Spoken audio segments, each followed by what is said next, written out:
साथियों नमस्ते, आप सभी का हार्दिक स्वागत अभिनंदन। ज्ञान सुधा कॉलेज आयुक्ताल राजस्थान सरकार के इस मंच पर मैं आप सभी का हार्दिक स्वागत अभिनंदन करता हूं। उम्मीद है आप सब लोग बहुत अच्छे से पढ़ रहे होंगे। साथियों, आज हम हिंदी व्याकरण का एक बहुत ही महत्वपूर्ण बिंदु, जैसा कि आप लोग देख रहे हैं, क्रिया प्रकरण पर बात करने वाले हैं। देखिए, विद्यार्थी के लिए, क्योंकि मैंने मेरे शैक्षिक जीवन में ऐसा अनुभूत किया है कि कुछ प्रकरण ऐसे होते हैं जो विद्यार्थी के लिए बहुत जंजाल होते हैं, क्रिया भी उनमें से एक है। लेकिन इस बात के लिए मैं आपको आश्वस्त करता हूं कि इस व्याख्यान को, मैं क्रिया प्रकरण वाले इस भाग को 2 व्याख्यानों में लेने वाला हूं, और दोनों व्याख्यानों को जो विद्यार्थी ठीक ढंग से सुन लेगा उसके लिए समस्या समाप्त हो जाएगी। साथियों, देखा जाए तो क्रिया प्रकरण जो है वो सबसे सरल बिंदु है, लेकिन आधुनिक वैयाकरणों ने इसको थोड़ा उलझा दिया है। क्रिया शब्द संस्कृत की क्रि धातु से बना है और क्रि का अर्थ होता है करना। क्रिया शब्द जो है वो संस्कृत की क्रि धातु से बना है। इसका मतलब क्रिया एक शब्द है और उसकी जो धातु है वह क्रि है, और क्रि का अर्थ होता है करना, होना। तो साथियों, इस सृष्टि में कोई भी मनुष्य, कोई भी प्राणी जो जागतिक अवस्था में है, एक पल भर के लिए भी, एक निमिष भी, एक क्षण भर के लिए भी बिना क्रिया किए नहीं रहता है। तो हमारे ये जो क्रिया प्रकरण जो है वो हमारे दैनंदिन जीवन से जुड़ा हुआ है। देखिए, हम सुबह से लेकर शाम तक क्या कर रहे होते हैं, इस बिंदु को बहुत व्यावहारिक दृष्टि से समझने की आवश्यकता है। साथियों, देखिए, हम उठने से लेकर के सोने तक जितने भी जो कुछ काम करते हैं वही क्रिया है। परिभाषाओं की बात मैं थोड़ी देर बाद में करूंगा, सिद्धांतों की बात मैं बाद में करूंगा, लेकिन सुबह उठने से लेकर शाम को सोने तक और सोने से फिर जागने तक जितने भी क्रियाएं हैं, जितने भी काम हमारे माध्यम से हो रहे हैं, वो सब क्रिया है।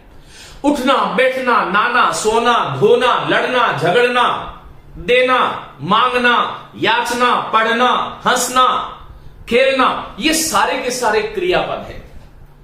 सवाल केवल और केवल यह है कि इन क्रियाओं की संरचना कैसे होती है। देखिए विद्यार्थी, ध्यान दें, क्रिया को हमें 2 भागों पर या 2 आधारों पर देखना चाहिए। साथियों, आप ऐसे ध्यान रखो कि एक तो आपको क्रिया की संरचना आनी चाहिए कि कोई क्रिया जो है वो, उसकी संरचना क्या है, वो बनी कैसे है, उसकी व्युत्पत्ति क्या है। जब हम संरचना के आधार पर क्रिया की बात करते हैं, तब वहां पर सामान्य क्रिया, क्रियार्थक क्रिया, संयुक्त क्रिया, प्रेरणार्थक क्रिया, नाम धातु क्रिया, कृदंत क्रिया, पूर्वकालिक क्रिया, अपूर्ण क्रिया, समापिका क्रिया, सहायक क्रिया, रंजक क्रिया, बहुत सारे भेद होते हैं। लेकिन इन भेदों के, इन नामों को सुन करके घबराने की कतई आवश्यकता नहीं है। मैं ये सब कुछ क्लियर करने वाला हूं।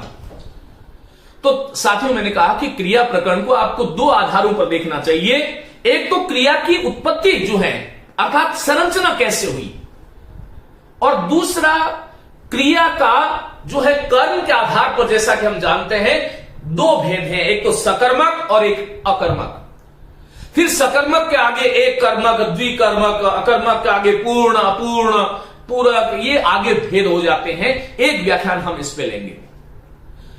साथियों, पहली चीज आपको यह समझ में आना चाहिए कि हिंदी में क्रिया और धातु, इन दोनों को लेकर के कुछ वैयाकरण ऐसा कहते हैं कि क्रिया और धातु एक ही है।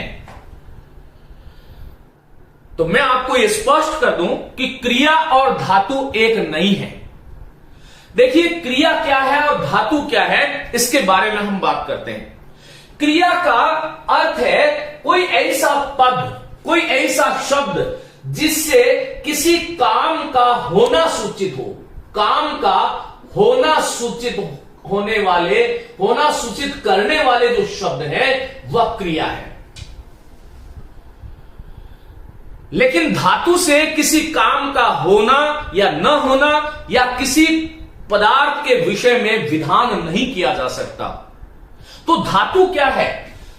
जिस विकारी शब्द में प्रत्यय लग करके क्रिया का निर्माण किया जाता है, जिस विकारी शब्द में या जिस मूल शब्द में विकार होने से क्रिया बनती है वह धातु है। लिख लीजिएगा, जिस मूल शब्द में विकार होने से क्रिया बनती है वह धातु है।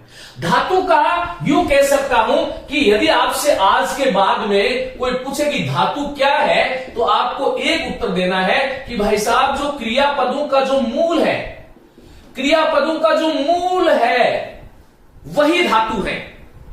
या जिस शब्द में विकार होने से, या फिर जिस शब्द में विकार होने से, जिस शब्द में विकार होने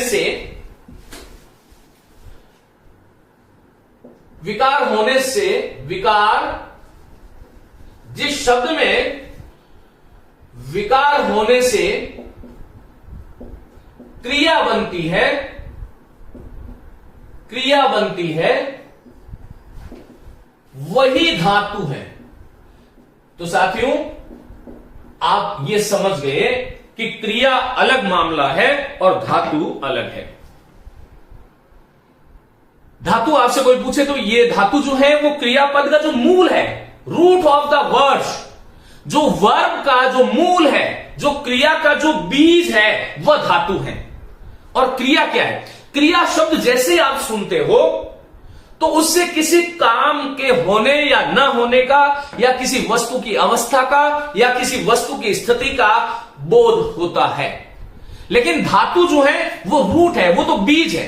तो धातु अलग हो गई, क्रिया अलग हो गई। पहली चीज तो हमें यह ध्यान रखना चाहिए। अब साथियों, ये जो क्रिया जो पद है, अभी तक हमने ये बात देखी कि क्रिया अलग है, धातु अलग है। एक उदाहरण मैं आपको दे देता हूं। देखिए, जैसे पढ़, ये पढ़ क्या है? मूलतः ये जो धातुओं का जो विकास जो होता है वो संस्कृत से होता है। संस्कृत में धातुओं के लिए गण बनाए गए थे, 10 गण थे, भवादिगण, अदादिगण, रुधादिगण इत्यादि इत्यादि। फिर उसके 3 वचन थे संस्कृत में, एक वचन, द्विवचन, बहुवचन, लिंग थे। लेकिन संस्कृत की जो परंपरा थी वो हिंदी में व्यवहारिक दृष्टि से हुई, तो हिंदी में कोई गण नहीं होता। लिंग जो है वहां पर 3 थे संस्कृत भाषा में, हिंदी में 2 लिंग रह गए। और फिर वचन 3 थे संस्कृत में, यहां पर 2 वचन रह गए। तो मूलतः पठ धातु थी। संस्कृत में यह बीज था पठ धातु, और ये पठ धातु ही हिंदी में आकर के पढ़ बन गई। ये ध्यान रखिएगा। अभी मैं आपको बताऊंगा कि किसी क्रियापद के मूल को हमें कैसे जानना चाहिए, किस प्रकार से हम ये निर्णय कर सकते हैं कि ये क्रिया है और इसका मूल ये है। तो ये जो पठ है, इससे क्या बना? बोलो, पढ़। ये पढ़ जो है ये हिंदी की धातु है, ये ध्यान रखिएगा। पढ़, हंस, पढ़, हंस, आ, जा, लगा, दौड़, मर, बैठ, ये धातु है। इस धातु का निर्णय करना जो है वो आप निर्णय कैसे करोगे कि ये धातु है और ये क्रिया है? तो एक बात आपके लिए बहुत महत्वपूर्ण बात बोलने जा रहा हूं। विद्यार्थियों, कान खोल के आपको सुनना है। देखो, किसी भी क्रियापद के धातु को यदि आपको जानना है, किसी भी क्रियापद के धातु को आपको जानना है कि ये क्रियापद है और इसकी धातु क्या है, तो आप क्या करो कि उस क्रियापद का प्रयोग तू के साथ करके देखो। मध्यम पुरुष का एक वचन है तू, और इस तू के साथ किसी भी क्रियापद का जो प्रयोग करोगे वही मूल धातु होगी। किसी भी क्रियापद के धातु का यदि पता करना है तो उस क्रियापद का तू के साथ प्रयोग कर दो। देखो, तू पढ़, तू चल, तू हंस, तू बैठ। अब आपने यदि इस परंपरा को तू दौड़, इस परंपरा को यदि अपना लिया, तू मर, तू आ, तू जा, तू मांग, यहां पर आप लोगों को यह ध्यान रखना है कि मैंने यहां पर देखिएगा, तू पढ़, तू चल, तू हंस, तू बैठ, तू दौड़, तू मर, तू आ, तू जा, तू मांग। ये तू के साथ में जो जो मैंने गोले में बंद किए हैं वह हिंदी के धातु पद हैं, क्रिया नहीं है। ये आपको ध्यान रखना है। और धातु का कभी वाक्य में प्रयोग नहीं होता, वाक्य में क्रिया का प्रयोग होता है। आप लोगों के मन में यह शंका हो सकती है कि सर तू पढ़ भी तो एक वाक्य है, तो यह हमें ध्यान रखना चाहिए कि क्रियापद में जो तू का जो आधारतक रूप है वो इसका अपवाद है। ये तू पढ़ आज्ञा दी जा रही है, तू चल, तू उठ, तू बैठ, तू आ, तू जा, तू सो, तू भाग, तू दौड़, तू मांग। ये सारा का सारा तू के साथ में उस क्रिया का आधारतक रूप जो है वही हिंदी की धातु है। इस तरीके को यदि आपने अपना लिया तो आप कभी भी गलती नहीं कर सकते। हिंदी भाषा में जो दो प्रकार के प्रत्यय मैंने आपको बताए, एक तो कृत प्रत्यय और एक तद्धित प्रत्यय। और कृत प्रत्यय का प्रयोग धातु के साथ होता है, तो किसी भी क्रियापद का मूल यदि आपको जानना हो तो तू के साथ उसका प्रयोग कर दो। आधारतक वाला जो प्रयोग होगा वही उस क्रियापद का मूल धातु होगा, यह ध्यान रखना चाहिए। तो आज के बाद में आपको कोई धातु पूछे कि धातु क्या है, तो क्रियापद का मूल है, कैसे पता करोगे? तो उसको यह बताना है कि भाई जो तू है, मध्यम पुरुष का जो सर्वनाम तू है, उसके साथ किसी क्रिया का आधारतक, इसको विधि रूप कहते हैं। ध्यान रखिएगा, आधारतक अर्थात विधि रूप जो है उसका हम प्रयोग करते हैं तो वो धातु स्वयं में प्रकट हो जाती है। साथियों, ये जो पठ धातु है, ये जो पठ धातु है, इससे देखो क्या बनता है, पढ़ा। इससे क्या बना, पढ़ी। इससे क्या बनता है, पढ़े। इससे क्या होगा, बोलो पढ़िए। इससे क्या होगा, बोलो पढ़िएगा। इससे क्या होगा, बोलो पढ़ें।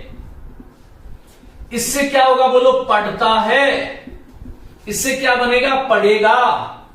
इससे क्या बनेगा, पढ़ूंगा। इससे क्या बनेगा, बोलो पढ़ना। इससे क्या बनेगा, बोलो पढ़ाता। इससे क्या बनेगा, बोलो पढ़वाता। आप लोगों को एक ये ध्यान रखना चाहिए, मैंने आपको कहा था धातु जो है वो क्रियापद का बीज है। जैसे एक बीज है, उस बीज से हम वृक्ष लगाते हैं और वृक्ष की कितनी शाखाएं फैल जाती हैं। वैसे ही इस धरती पर जब पठ उत्पन्न हुआ था तो ये संस्कृत से प्राकृत और पाली और प्राकृत से होता हुआ हिंदी में जब आया तो ये पठ क्या बन गया, बोलो पढ़ बन गया। इसी पढ़ को हमने हिंदी में धातु कहा और ये बीज था। धातु विधाता का पर्यायवाची है, विधाता ब्रह्मा को कहते हैं। ब्रह्मा इस सृष्टि का बीज रूप है, आधार रूप है, जो क्रिया का जो आधार रूप है, जो जिस पर क्रिया रूपी भवन खड़ा होता है वही तो धातु है। इसलिए जो लोग ये कहते हैं कि क्रिया और धातु एक ही है, उनको ये समझना होगा कि धातु अलग है, क्रिया अलग है। धातु वो बीज है जिस पर क्रिया का भवन खड़ा होता है, ये आपको ध्यान रखना है। जैसे मैंने पढ़ धातु बोला, इस पढ़ में आ प्रत्यय जुड़ा तो पढ़ा बना, ई जुड़ा तो पढ़ी बना, ए जुड़ा तो पढ़े बना, ई जुड़ा तो पढ़िए बना, ई गा जुड़ा तो पढ़िएगा, ए जुड़ा तो पढ़े, ता जुड़ा वर्तमान कालिक कृदंत, ता जुड़ा तो पढ़ता, एगा जुड़ेगा भविष्य कालिक कृदंत है तो पढ़ेगा, और पढ़ूंगा ऊंगा जुड़ा, पढ़ना ना जुड़ा सामान्य क्रिया का रूप है। पढ़ाता और पढ़वाता, पढ़ाता प्रथम प्रेरणार्थक है, पढ़वाता द्वितीय प्रेरणार्थक है। तो धातु की संरचना किससे होती है, हमें यह जानना चाहिए कि ये जो धातु है, इस धातु को या इस क्रिया को हम दो रूपों में जान सकते हैं। एक तो जिसको हम बोलते हैं, इस क्रिया को हम दो रूपों में जान सकते हैं। एक तो जिसको बोलते हैं मूल धातु और दूसरा जो है वह है यौगिक। तो मूल धातु क्या है, जिसमें किसी प्रत्यय का योग नहीं है, वह मूल धातु है। साथियों, ये जो पढ़ है उस पढ़ में किसी प्रत्यय का योग नहीं है, इसलिए मूल है ये पढ़। तू चल, हंस, बैठ, दौड़, मर, आ, जा, तू, मांग, ये सारे के सारे क्या है बोलो, ये मूल धातु है। और मूल धातु का प्रयोग हिंदी भाषा में तू के साथ आधार्थक वाला जो रूप है उसके साथ आप करके ये देख सकते हो कि उसका मूल रूप क्या है। इस तरह से आपको जानना। फिर यौगिक मूल धातु के साथ में मूल धातु हो गई, और मूल धातु के साथ में जब प्रत्यय जोड़ देते हैं, प्रत्यय जोड़ने से जो धातु बनती है उसी का नाम यौगिक है। लेकिन उसको यौगिक धातु नहीं कह करके यौगिक धातु कह सकते हैं, वह यौगिक क्रिया भी है। या मूल कहोगे तो वो यौगिक धातु है, अर्थात वो अब ऐसी धातु हो गई है जिसमें प्रत्यय का योग हो गया है। तो इस आधार पर हमें यह जानना चाहिए कि हिंदी में यौगिक जो क्रियाएं हैं या यौगिक जो धातु हैं, जिसको हम यह कहते हैं कि साहब संरचना के आधार पर क्रिया के भेद, संरचना के आधार पर क्रिया के भेद। पहली बात तो आपसे ये कोई नहीं पूछेगा कि संरचना के आधार पर क्रिया के कितने भेद हैं, ये आपको मैं समझाने के लिए कह रहा हूं। तो साथियों, संरचना के आधार पर जो क्रिया के जो भेद है, संरचना का मतलब क्या है, ये कई बार ऐसा भी आ जाता है व्युत्पत्ति के आधार पर, कई बार ये आ जाता है कि बनावट के आधार पर। अरे ये बनावट ही तो है, पढ़ से पढ़ा, पढ़ी, पढ़े, पढ़िए, पढ़िएगा, पढ़े, पढ़ता, पढ़ेगा, पढ़ूंगा, पढ़ना, पढ़ाता, पढ़वाता, ये पूरा का पूरा भवन इस बीज पर खड़ा है। तो ये जो बनावट, व्युत्पत्ति और संरचना, अब आपने ये देखा कि इसमें पढ़ से पढ़ा बना, ये पढ़ा क्या है, ये यौगिक क्रिया है, यौगिक धातु है, उसमें पढ़ था और पढ़ के साथ में हमने आ जोड़ दिया, तो ये पढ़ा है क्या, ये भूतकालिक कृदंत है। पढ़ी भूतकालिक कृदंत है लेकिन स्त्रीलिंग है। पढ़े आधार तक विधि रूप है, पढ़िए। एक तो मैं आपको बात बीच में इस प्रसंग से अतिरिक्त बता देता हूं, मेरे विद्यार्थी जितने भी सुन रहे हैं उसको आज के बाद में यह संकल्प लेना होगा। मैं देखता हूं कि आप लोग क्या करते हो, जैसे मैंने कहा कीजिए, तो कीजिए में ये लगा देते हो, लीजिए, लीजिए में ये लगा देते हो। आज के बाद में ए लगाना है। किसी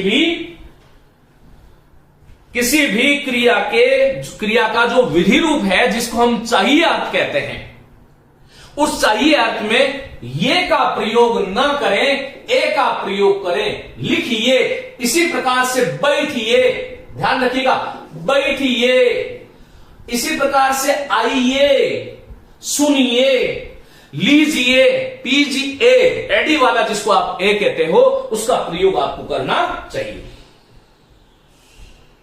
तो साथियों, हम जो ये कह रहे हैं, यहां बीच में मैं बता रहा था, ये पढ़िए, तो इसमें क्या है, ये यौगिक है, इसमें ये प्रत्यय किसके साथ जुड़ा, पढ़ के साथ में।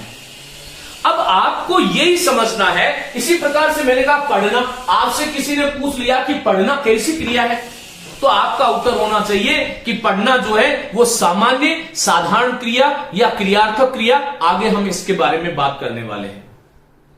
अब मैंने कहा पढ़ाना कैसी क्रिया है, तो ये प्रेरणार्थक है। कौन सा प्रेरणार्थक है, पढ़ाना। तो ये पढ़ाना जो है प्रथम प्रेरणार्थक है, और पढ़वाना कौन सा प्रेरणार्थक है, तो द्वितीय प्रेरणार्थक है। ये सारी की सारी कैसी क्रियाएं हैं बोलो, यौगिक क्रियाएं हैं, जिसको मैं बोल रहा हूं व्युत्पत्ति, संरचना, बनावट के आधार पर क्रिया भेद। इसका एक बार स्क्रीनशॉट लें, मैं आगे चलूंगा और फिर हम व्युत्पत्ति और संरचना के आधार पर जो क्रिया के जितने भी भेद हैं, इसके बारे में मैं आज आप लोगों से विस्तार से बात करने वाला हूं। साथियों, एक बात और ध्यान रखें कि क्रिया जो है वो विकारी पद है, क्रिया विकारी पद है। फिर बोल रहा हूं, क्रिया विकारी पद है, और क्रिया में जो विकार है वो लिंग, वचन, काल, वाच्य और पुरुष के अनुसार होता है। क्रिया विकारी पद है, और क्रिया में जो विकार होता है वो लिंग के अनुसार, वचन के अनुसार, काल के अनुसार, पुरुष और वाच्य के अनुसार होता है। इस बारे में मैं अगली कक्षा में बात करूंगा। अभी मैं यहां से यह शुरू करता हूं आज की कक्षा को, और वो ये है, आप देखिएगा कि बनावट कह सकते हैं, संरचना कह सकते हैं, या फिर व्युत्पत्ति कह सकते हैं, के आधार पर क्रिया के भेद, के आधार पर क्रिया के जो भेद हैं उसके बारे में हम बात करने वाले हैं। इन भेदों में हम देखिएगा पहली जो बात करेंगे वो बात करेंगे हम सामान्य धातु या सामान्य क्रिया, क्रिया शब्द का प्रयोग करूंगा अब मैं, आप लोग समझ गए होंगे। इसी का एक नाम साधारण क्रिया है, और जब इसे ही वाक्य में प्रयुक्त कर दिया जाता है तब यही जो सामान्य रूप है क्रिया का, यह क्रियार्थक संज्ञा का काम करता है। 3 नाम मैंने आपको दिए।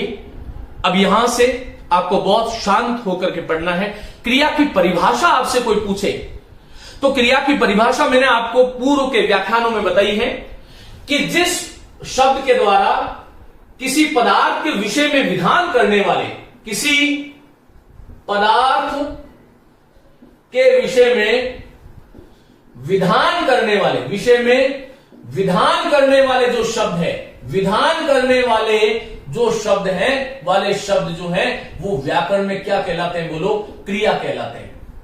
ये देखो, हम कहते हैं कि ऐसा शब्द जिससे किसी काम का होना, काम, किसी घटना का घटना, किसी की अवस्था, किसी की स्थिति को बताने वाले जो शब्द हैं वो क्रिया है।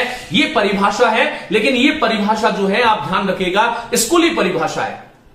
जो प्रतियोगी परीक्षार्थी है उसको ये ध्यान रखना चाहिए, किसी पदार्थ के विषय में विधान करने वाले शब्द क्या है कि क्रिया है। पदार्थ क्या है? जितनी भी संज्ञाएं हैं उन संज्ञाओं के विषय में, सर्वनाम के विषय में जो हम किसी शब्द के माध्यम से जो विधान करते हैं वो क्रिया है। देखो, मैंने कहा पानी, तो पानी के साथ में मैंने पानी बरसा, पानी गिरा, पानी बहा, पानी फैला, घोड़ा आया, घोड़ा बैठा, हाथी है, तो कहीं अवस्था है, कहीं स्थिति है। इस प्रकार किसी भी पदार्थ, राम जा रहा है, तो ये जो है किसी राम के विषय में जा रहा है, इन शब्द समूह से हम विधान करते हैं, और वो विधान करने वाले जो शब्द हैं वही क्रिया कहलाते हैं। ये आप ध्यान रखिएगा, विशेष बात है। अब मैंने आपको कहा कि बनावट और संरचना के आधार पर जो पहली जिसका मैंने नाम दिया है वो 3 नाम मैंने आपको दिए हैं कि सामान्य क्रिया, साधारण क्रिया, और उसी सामान्य क्रिया के सामान्य रूप को या साधारण रूप को जब हम वाक्य में प्रयोग कर देते हैं तब वो क्रियार्थक संज्ञा बन जाती है। साथियों, आपको ये ध्यान रखना है कि जो जिसे मैंने धातु कहा, धातु के साथ जब आप ना जोड़ देते हो, और ना जोड़ने से जो क्रिया का रूप बनता है वो सामान्य क्रिया कहलाता है। वो सामान्य क्रिया कहलाता है। जैसे देखिएगा, पढ़ क्रिया थी, धातु थी, इसके साथ में ना जोड़ा, बोलो क्या बना? पढ़ना। हिंदी में क्रिया है हो के आगे ना जोड़ा, बोलो क्या बना? होना। इसी प्रकार से मैंने आ है, आ क्रिया है, ना जोड़ा, बोलो क्या बना? आना। इसी तरह से हंस क्रिया है और मैंने ना जोड़ा, बोलो क्या बना? हंसना। इसी प्रकार से मैंने कहा टहल क्रिया है, टहल क्रिया है, और टहल के साथ में मैंने ना जोड़ा, बोलो क्या बना? टहलना। अब मैंने आपसे केवल शब्द दिया कि टहलना क्या है, कि यह सामान्य क्रिया है या साधारण क्रिया है। तो जिन जिन भी क्रियाओं के अंत में, फिर से ध्यान रखिएगा, जिन जिन भी क्रियाओं के अंत में ना आ जाता है, ना आने वाली जो क्रियाएं हैं वो सामान्य या साधारण क्रिया कहलाती है। लेकिन यहीं से आपसे जो प्रश्न पूछा जाता है वो आपसे एक प्रश्न देगा, प्रश्न में पूछेगा किस वाक्य में क्रिया का प्रयोग, किस वाक्य में क्रिया का प्रयोग क्रियार्थक संज्ञा या फिर संज्ञार्थक क्रिया, ये दोनों नाम है इसके, के रूप में हुआ है। तो ये सामान्य और साधारण क्रिया जिसको मैं कह रहा हूं उसका जब हम वाक्य में प्रयोग कर देते हैं तब वह क्रिया क्रियार्थक संज्ञा या फिर संज्ञार्थक क्रिया कहलाती है। दोनों प्रश्न आते हैं। क्रियार्थक संज्ञा और संज्ञार्थक क्रिया एक ही बात है, सामान्य क्रिया और साधारण क्रिया एक ही बात है। साथियों, सामान्य क्रिया या साधारण क्रिया किसी भी धातु के साथ ना जोड़ देते हैं तो वो सामान्य या साधारण क्रिया कहलाती है, और उसी सामान्य या साधारण क्रिया का जब हम वाक्य के आरंभ में अथवा मध्य में प्रयोग कर देते हैं तो वो वाक्य में प्रयुक्त होने पर वह क्रियार्थक संज्ञा अथवा संज्ञार्थक संज्ञा का काम करती है, फिर वो क्रिया नहीं रहती, फिर वो वाक्य में संज्ञा की भांति काम करती है। यह आपको ध्यान रखना चाहिए। देखो, मैंने आपसे कहा कि टहलना स्वास्थ्य के लिए लाभकारी है, हितकर है, कुछ भी मैंने बोला हितकर है। इसी प्रकार से मैंने कहा कि पढ़ना एक श्रेष्ठ गुण है। इसी प्रकार मैंने कहा कि हंसना आवश्यक है।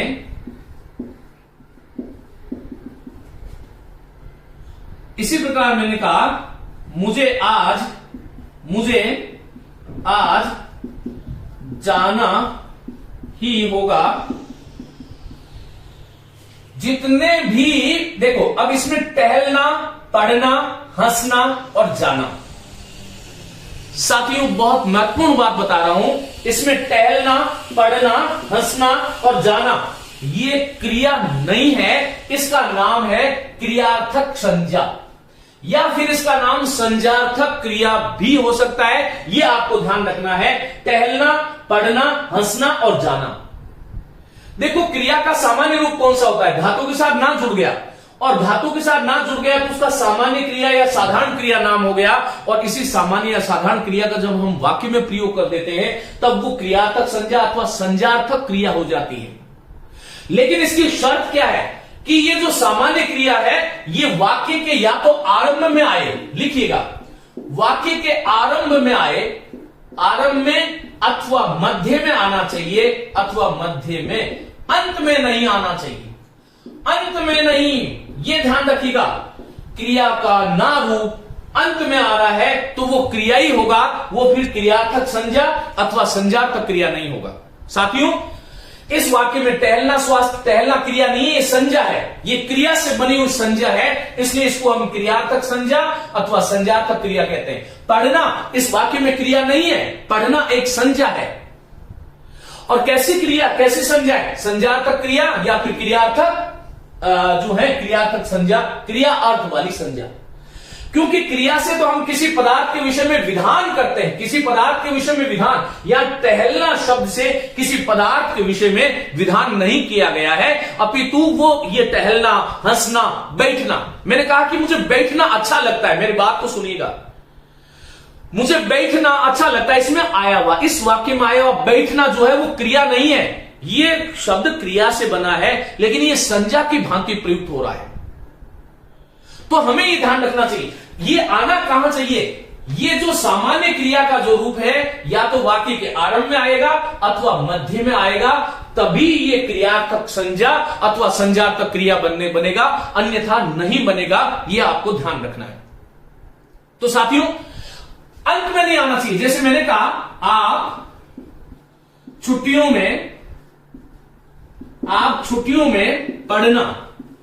अब मैंने ये वाक्य दे दिया और मैंने आपसे पूछा, ये 4 वाक्य दे दिए मैंने, 1, 2, 3 और 4, और मैंने आपसे प्रश्न ये किया था, ये ए है, बे, से और दे, और मैंने आपसे प्रश्न किया कि निम्न में से किस वाक्य में क्रियार्थक संज्ञा अथवा संज्ञार्थक क्रिया का प्रयोग नहीं हुआ है? तो इसमें आपको ध्यान रखना है कि पढ़ना एक श्रेष्ठ गुण है, इस वाक्य में आया हुआ पढ़ना क्रियार्थक संज्ञा अथवा संज्ञार्थक क्रिया है। हंसना आवश्यक है स्वास्थ्य के लिए, तो यह संज्ञार्थक क्रिया है। मुझे आज जाना होगा, मध्य में आया है, संज्ञार्थक क्रिया है। आप छुट्टियों में पढ़ना, ये वाक्य के अंत में आया है, इसलिए यहां पर पढ़ना जो है ये क्रियार्थक संज्ञा अथवा संज्ञार्थक संज्ञा नहीं, क्रियार्थक क्रिया अथवा संज्ञार्थक क्रिया नहीं है। ये बात आपको ध्यान रखनी है। वाक्य के या तो आरंभ में आए या वाक्य के मध्य में आए, क्रिया का सामान्य रूप वाक्य के आरंभ में या मध्य में आएगा, तभी उसको हम क्रियार्थक संज्ञा अथवा संज्ञार्थक क्रिया कहेंगे। ये अंत में आ रहा है तो ये क्रिया का विधि रूप है, क्रिया का विधि रूप है, ये आपको ध्यान रखना चाहिए। जब हम क्रियाओं को पढ़ते हैं तो आमतौर पर विद्यार्थी क्या करता है, उसको रट लेता है, उसको लगता है कि पढ़ना, जाना, हंसना, टहलना ये सब क्रियाएं हैं। अरे भाई, जब वाक्य में प्रयोग हो गया तो प्रयोग के आधार पर ही हमें पद का परिचय देना चाहिए। इन वाक्यों में आया हुआ टहलना, पढ़ना, हंसना क्रिया नहीं है, ये संज्ञा की भांति प्रयोग हुआ है, क्योंकि क्रिया से तो किसी पदार्थ के विषय में विधान किया जाता है। इन वाक्यों में आया हुआ टहलना, पढ़ना, हंसना और जाना, इनसे विधान नहीं है, बल्कि आप छुट्टियों में पढ़ना, यहां पर विधान है, इसलिए ये क्रिया है। और क्रिया का कैसा रूप है? ये क्रिया का विधि रूप है। हमें ऐसे आपको जानना होगा, यदि इस तरह से आप पढ़ोगे तो आनंद आ जाएगा। मैंने आपसे एक वाक्य पूछा कि हम नाच नहीं देखते, नाच नहीं देखते हैं। मैंने आपसे कहा कि इस वाक्य में आया हुआ जो नाच शब्द है, इस वाक्य में आया हुआ जो नाच शब्द है वो क्या है? हम नाच नहीं देखते हैं, इस वाक्य में आया हुआ जो नाच शब्द है वो क्या है? और आपको यह लगेगा कि नाचना, बैठना, उठना ये तो क्रिया है, ये क्रिया नहीं है। इस वाक्य में आया हुआ ये नाच जो शब्द है ये भाववाचक संज्ञा है साथियों, ये ध्यान रखिएगा। और यदि मैंने ऐसे कह दिया कि मुझे नाचना अच्छा नहीं लगता, मुझे नाचना अच्छा नहीं लगता, अच्छा नहीं लगता, यदि मैंने ये वाक्य बोला होता और मैं आपसे पूछता कि इस वाक्य में आया हुआ नाचना क्या है, तो ये नाचना संज्ञार्थक अथवा क्रियार्थक क्रिया है। इसमें आया हुआ नाच क्या है कि ये भाववाचक संज्ञा है, आपको ऐसे ध्यान रखना होगा।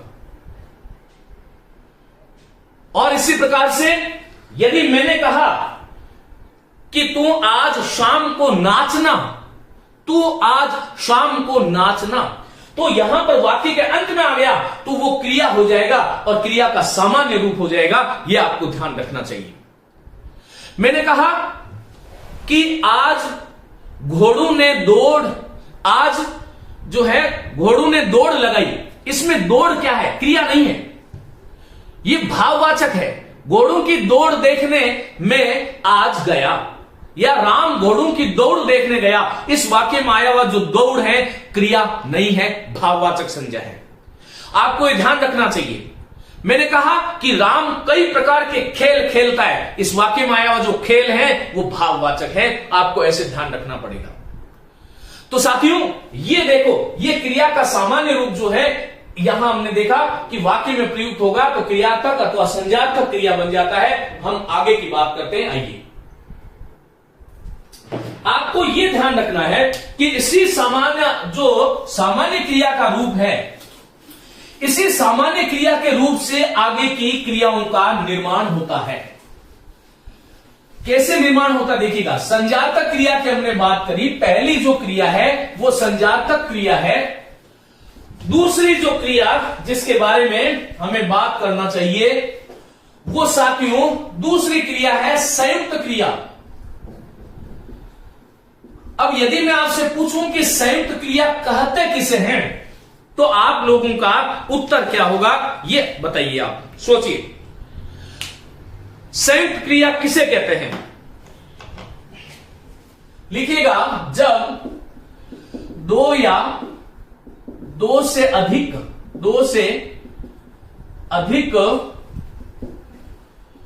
भिन्न भिन्न अर्थ वाली जब दो या दो से अधिक भिन्न भिन्न अर्थ वाली क्रियाएं मिलकर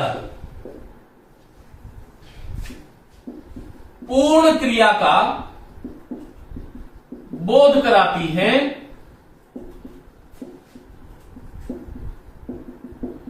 उसे हम संयुक्त क्रिया कहते हैं। उसे हम संयुक्त क्रिया कहते हैं।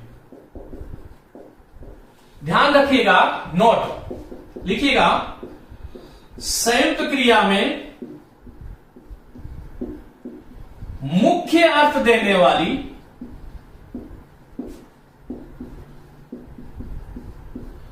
मुख्य क्रिया तथा मुख्य क्रिया का साथ देने वाली या मुख्य क्रिया के अर्थ में या मुख्य क्रिया के अर्थ में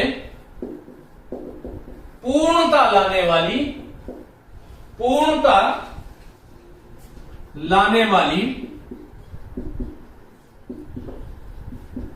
क्रिया जो है, क्रिया को रंजक क्रिया अथवा सहायक क्रिया अथवा कृदंत क्रिया कहा जाता है।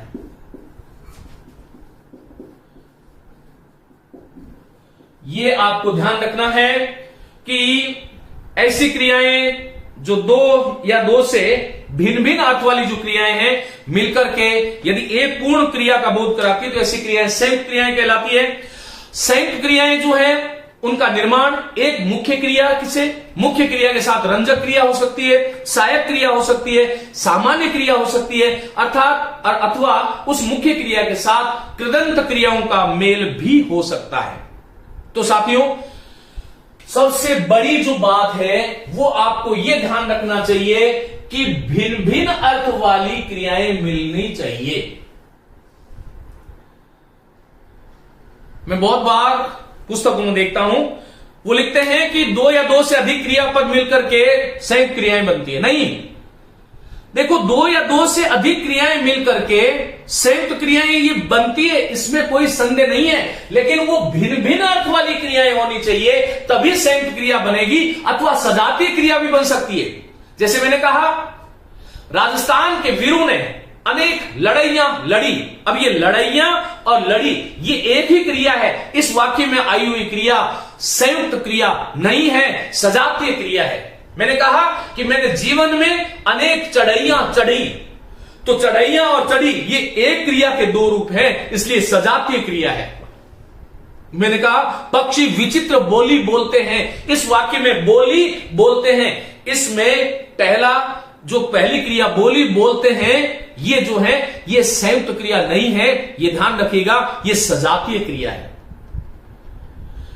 ये आपको सदैव ध्यान रखना चाहिए कि संयुक्त क्रिया में आई हुई दोनों क्रियाएं जो हैं वो अलग अलग होती हैं। जैसे मैंने कहा कि इस समय वह पढ़ रहा होगा। साथियों, आपसे यह पूछेगा कि इस वाक्य में क्रिया किस प्रकार की क्रिया का प्रयोग हुआ है, वह या इस समय पढ़ रहा होगा या इस समय वह पढ़ रहा होगा। इस समय वह पढ़ रहा होगा या पढ़ रहा है या पढ़ रहा था।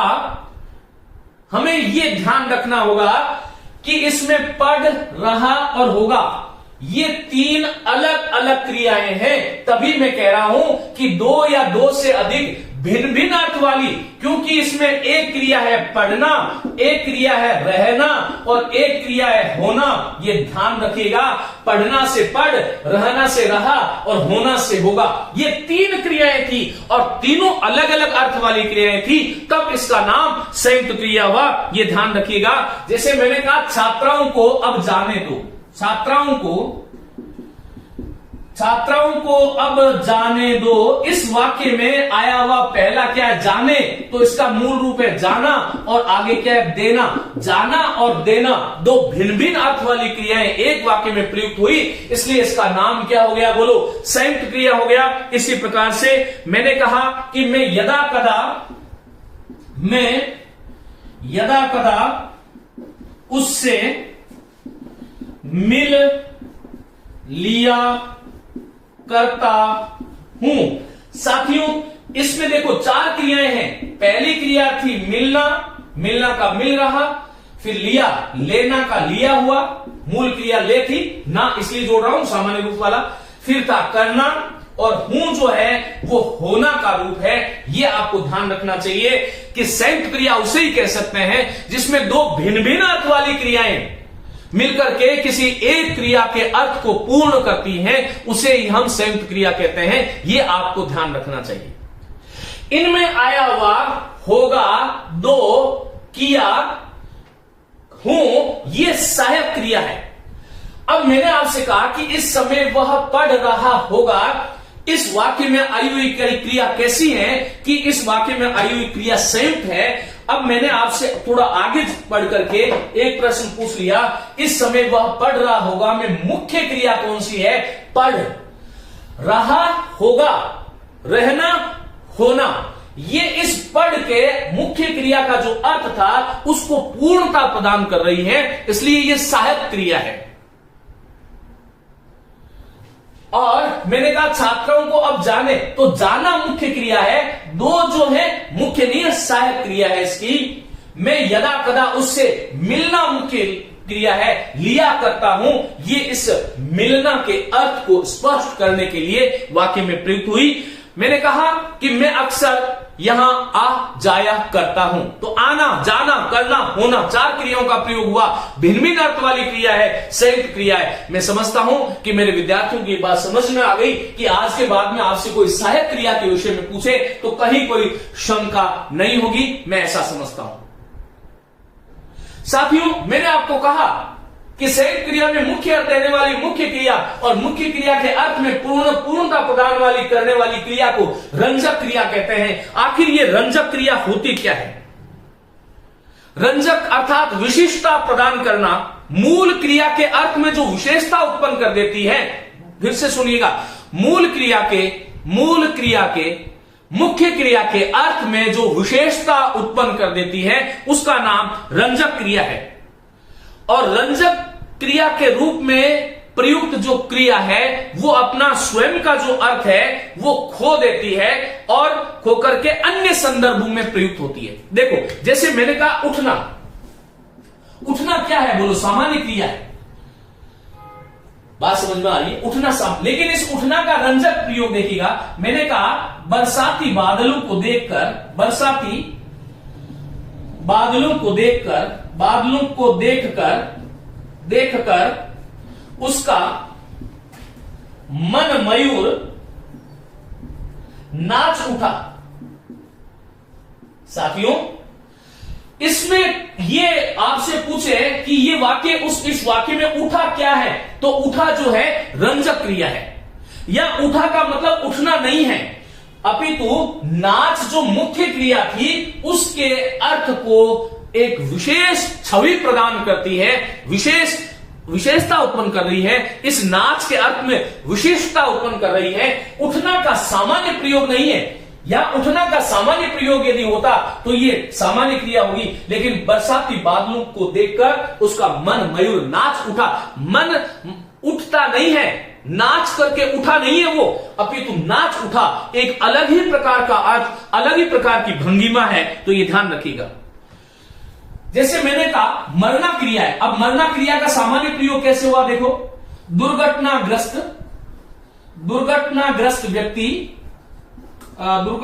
व्यक्ति मर गया।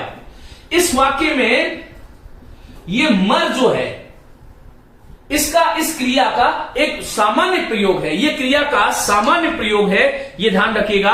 और मैंने कहा कि लड़ झगड़ कर वह अपना हिस्सा ले मरा। ये पूछा हुआ प्रश्न है, ये ध्यान रखिएगा। लड़ झगड़ कर वह अपना हिस्सा ले मरा। इस वाक्य में आया हुआ मरा जो क्रिया रूप है ये मरने अर्थ में प्रयुक्त नहीं है, अपितु रंजक के रूप में प्रयुक्त है। क्योंकि ले जो था, लेना जो क्रिया थी उसके अर्थ को एक विशेष छवि प्रदान कर दी, एक विशेषता उत्पन्न कर दी। इसलिए ये जो ले मरा, ये जो प्रयोग है ये क्रिया का रंजक प्रयोग है। लेकिन लेना और मरना ये दोनों क्रियाएं हैं, इसलिए ये क्रिया एक ऐसी है, संयुक्त क्रिया है, और संयुक्त क्रिया में ही रंजक क्रिया और सहायक क्रिया होती है। साथियों, सहायक क्रिया होती क्या है? देखो, ये ध्यान रखो, मैं इसको मिटा रहा हूं, आप लोग इसका स्क्रीनशॉट ले लें। सहायक क्रिया किसे कहते हैं? सहायक क्रिया के विषय में आपको एक दो बातें जाननी चाहिए कि हिंदी में सहायक क्रियाएं जो हैं वो विशेष करके हो से विकसित है। ये जो हो जो रूप है ये सहायक क्रिया है। चलो देखिएगा, सहायक क्रिया कहते किसे हैं? सहायक क्रिया जो क्रिया मुख्य क्रिया के कालों की रचना करती है, कालों की रचना करती है, सामान्य रूप से हम उसे सहायक क्रिया कहते हैं, जो काल की बोधक है। और इस काल की बोधक में देखो, हो जो था इसका रूप एक बनता है, बहुवचन में बनता है, भूतकाल में बन जाएगा था, ये ध्यान रखिएगा। इसी प्रकार रहा, रही, रहे, इसी प्रकार होगा, होगी, होंगे। ये जो है जिसे हम इज, आर, एम कहते हैं, जो हेल्पिंग वर्ब है, वह जो है वह सहायक क्रिया है। ये ध्यान रखिएगा, जो क्रिया मुख्य क्रिया के काल की रचना करती है, काल रचना में सहायक, मुख्य क्रिया के रूप में आकर, मुख्य क्रिया के साथ में आकर के जो मुख्य क्रिया के अर्थ को पूर्ण करने वाली जो क्रिया है वह सहायक क्रिया है। यह ध्यान रखिएगा। एक बहुत महत्वपूर्ण बात जो आपको ध्यान रखना चाहिए कि जिस वाक्य में मुख्य क्रिया नहीं होती, जिस वाक्य में मुख्य क्रिया नहीं होती, वहां पर सहायक क्रिया भी नहीं होती। यह ध्यान रखिएगा। यदि मुख्य क्रिया होगी तभी सहायक क्रिया होगी, मुख्य क्रिया नहीं है तो सहायक क्रिया भी नहीं है। मैंने आपसे कहा कि मेरे पिताजी, लिखिएगा, मेरे पिताजी अध्यापक हैं, अध्यापक हैं। अब परीक्षक आपसे ये पूछेगा कि इस वाक्य में है क्या है, तो है क्या है? सहायक क्रिया है क्या? सोचिए।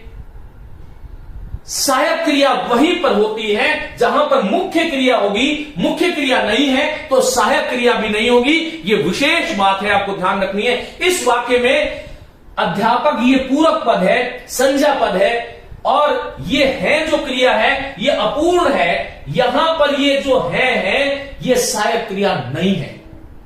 और मैंने कहा कि बच्चे झगड़ रहे हैं, बच्चे झगड़ रहे हैं। इस वाक्य में है क्या है कि सहायक क्रिया है, क्योंकि झगड़ना क्या है? मुख्य क्रिया है। इस प्रकार से आपको ध्यान रखना चाहिए कि जहां पर मुख्य क्रिया होगी वहीं पर सहायक क्रिया होगी, जहां मुख्य क्रिया नहीं वहां पर सहायक क्रिया का प्रयोग भी नहीं होता। यह आपको ध्यान रखना है।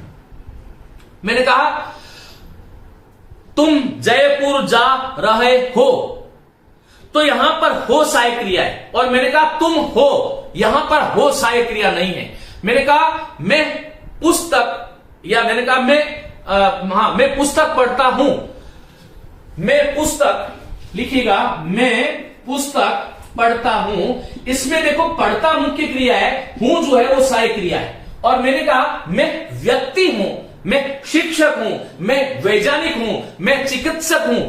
इन अभी जो मैंने वाक्य बोले इसमें हूं का प्रयोग सहायक क्रिया के रूप में नहीं है। ध्यान रखने योग्य बात यह है कि जहां पर मुख्य क्रिया होती है वहीं पर सहायक क्रिया होती है, जहां पर मुख्य क्रिया नहीं वहां पर सहायक क्रिया का प्रयोग भी कभी नहीं होता। इन चीजों को आज जो है हमने साथियों ये पढ़ा कि जो है क्रिया और धातु में अंतर क्या है, धातु का निर्णय आप कैसे करते हो, सामान्य क्रिया का निर्माण किस प्रकार से होता है, सामान्य क्रिया और साधारण क्रिया कब क्रियार्थक क्रिया अथवा संज्ञार्थक क्रिया बन जाती है, साथ ही मैंने आपको बताया कि संयुक्त क्रिया किसे कहते हैं, जब दो या दो से अधिक भिन्न भिन्न अर्थ वाली क्रियाएं एक ही वाक्य में एक पूर्ण क्रिया का बोध कराती हैं, वह संयुक्त क्रिया है। संयुक्त क्रिया में पहली क्रिया मुख्य क्रिया होती है, दूसरी क्रिया रंजक क्रिया होती है या फिर सहायक क्रिया होती है। कृदंत क्रिया भी हो सकती है या मुख्य क्रिया के साथ में सामान्य क्रिया का प्रयोग भी